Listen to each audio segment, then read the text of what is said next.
Good evening everyone, how are you all. So हमने अपनी अर्थ की सीरीज़ स्टार्ट की हुई थी जिसमें हमने 4th, 6th, 8th, 10th और 12th चैप्टर हमने ऑलरेडी कर लिया। तो आज हम करेंगे volcano, that is the 14th chapter. तो आप मेरी प्रीवियस वीडियोस चेक कर सकते हो इन सभी कंसेप्ट को अंडरस्टैंड करने के लिए। These are very interested subjects. So आज हम कंसेप्ट करेंगे वोल्केनो। अब वोल्केनोज होते क्या हैं? Volcano forms when magma or mixture of hot gases, ash and melted rocks erupts from a crack in the earth's surface. The melted rock, called lava, flows out and hardens a layer. Lava built up, the volcano gets bigger, or volcano can be active, dormant and extinct. Simple भाषा में volcano क्या होता है? Volcano एक magma होता है, किसका? Hot gases का, ऐश का और मेल्टेड रॉक्स का।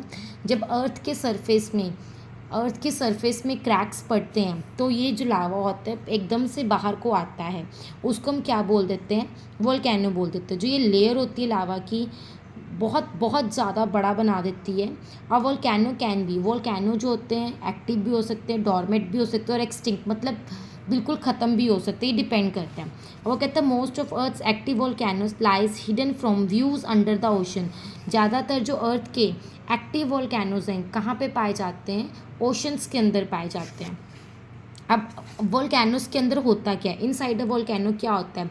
When pressure in magma chamber under a volcano gets too high, the magma is forced up and out of the main vent. For example, जब हम अपना दूध को बॉयल करते हैं, जब दूध बहुत बहुत ज़्यादा गर्म हो जाता है तो एकदम से वो छलक के बाहर आना शुरू हो जाता है।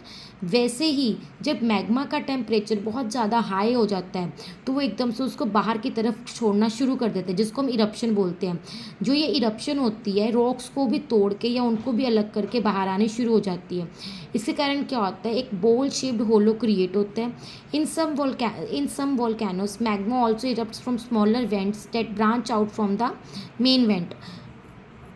क्लियर? अब मेन वेंट क्या हम यहाँ से अंडरस्टैंड करेंगे। अब आप ये देख सकते हैं, ये हमारे पास पूरा का पूरा माउंटेन है। ये माउंटेन मैग्मा का चैम्बर है। जब ये एकदम इसका प्रेशर बहुत ज़्यादा हाई हो जाता है तो ये मेन वेंट के ज़रिए, ये वाली लाइन के ज़रिए बाहर को इरप्ट हो जाता है। ये बाहर को इरप्ट होना शुरू हो जाता है। तो ये हमारे पास पूरा वोल्केनो का स्ट्रक्चर होता है। अब हमारे पास कितने तरह के वोल्केनोज होते हैं? सबसे पहले आता है स्ट्रेटोवोल्केनो, माउंट फूजी, जापान। स्ट्रेटोवोल्केनो कहाँ पे है? Mount Fuji in Japan. So हम थे stratovolcano, Mount Fuji, Japan. Stratovolcano are tall, cone-shaped with steep sides. They are made up of lots of layers of lava ash that have cooled and hardened. Their eruption can be very powerful and dangerous. Simple भाषा में स्ट्रेटोवोल्केनो क्या होते हैं? ये बहुत ज़्यादा लंबे और कौन शेप के अंदर होते हैं। इनकी साइड्स क्या होती है? बहुत ज़्यादा स्टीप होती हैं। इनके ऊपर लेयर्स पे लेयर्स इनका जो ऐश होती है, मतलब राख होती है, लावा होता है, पड़ता जाता है और ये एट द एंड बहुत ज़्यादा ठंडे होके हार्ड हो जाते हैं। There eruption can be powerful and by chance अगर ये इरप्ट करते हैं हाई टेम्परेचर की वजह से तो बहुत ज़्यादा पावरफुल और डेंजरस हो सकती है। नेक्स्ट है हमारे पास शील्ड वोल्केनो, जिसको हम जो कहाँ पे है? माउना लाओ, हवाई, यूएसए में। Shield volcanoes have gently sloping side and are formed from thin runny lava. Their eruptions are less explosive and much less dangerous the other volcanoes. These gentle eruptions can continue for years. अब जो ये shield volcanoes होते हैं, you can see ये normal होते हैं। Normal in the sense sloping shape में होते हैं। ये थोड़े थिन होते हैं। रनिंग लावा का मतलब है जो चलते रहते हैं, थोड़ा थोड़ा निकलता रहता है इनमें से लावा। देयर इरप्शंस आर, इनकी जो इरप्शंस होती हैं बहुत कम एक्सप्लोसिव होती हैं। ये कम डेंजरस होते हैं अदर वोल्केनोज के कंपैरिजन। और ये धीरे धीरे कंटिन्यूसली काफ़ी ईयर्स तक धीरे धीरे चलते रहते हैं। ये कहाँ है? माउना लोआ में, हवाई, यूएसए। Shield volcano. नेक्स्ट है हमारे पास सिंडर कोन, जो सिंडर कोन वोल्केनो है जो मैक्सिको में है। Cinder cone volcanoes are the smallest and most common type of volcano. They are cone shaped with steep sides. Their eruptions are usually not too violent. वो कहते हैं cinder cone volcanoes जो होते हैं बहुत ज़्यादा छोटे होते हैं और ये कॉमन टाइप के वोल्केनोज होते हैं, मतलब कहीं पे भी पाए जाते हैं। ये कौन शेप में होते हैं? स्टीप साइड्स होती हैं, आप देख सकते हो। और जो इनकी इरप्शन होती है बहुत ज़्यादा वायलेंट नहीं होती, नॉर्मल होती है। क्लियर? नेक्स्ट है हमारे पास कैल्डेरा जो कि तंजानिया में है।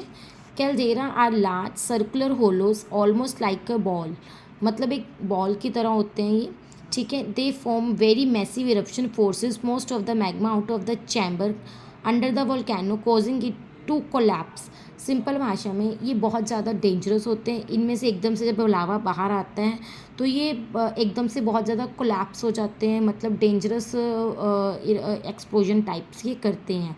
क्लियर। अब अगर हम देखें तो हमारे पास 4 टाइप्स के वोल्केनोज हैं, stratovolcano, shield volcano, cinder cone, next है हमारे पास कैल्डेरा।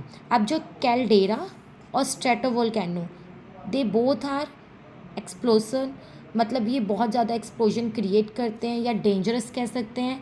बट शील्ड और सिंडर कोन ये इतने ज़्यादा डेंजरस नहीं है। जो शील्ड है वो धीरे धीरे रनिंग में रहता है और जो सिंडर कोन है मोस्ट कॉमन है, जो अगर इरप्ट हो भी जाए तो बहुत ज़्यादा डेंजरस नहीं होता। और जो स्ट्रेटोवोल्केनो है वैसे तो ये नहीं है, अभी तक तो नहीं है, बट अगर ये हो एकदम से इसके अंदर हाई टेम्परेचर अगर नीचे नीचे की लेयर्स पे हो जाए बहुत ज़्यादा, तो ये बहुत ज़्यादा एक्सप्लोजन क्रिएट कर सकते हैं, बहुत ज़्यादा नुकसान पहुंचा सकते हैं। Clear. So for more video subscribe and like. Thank you.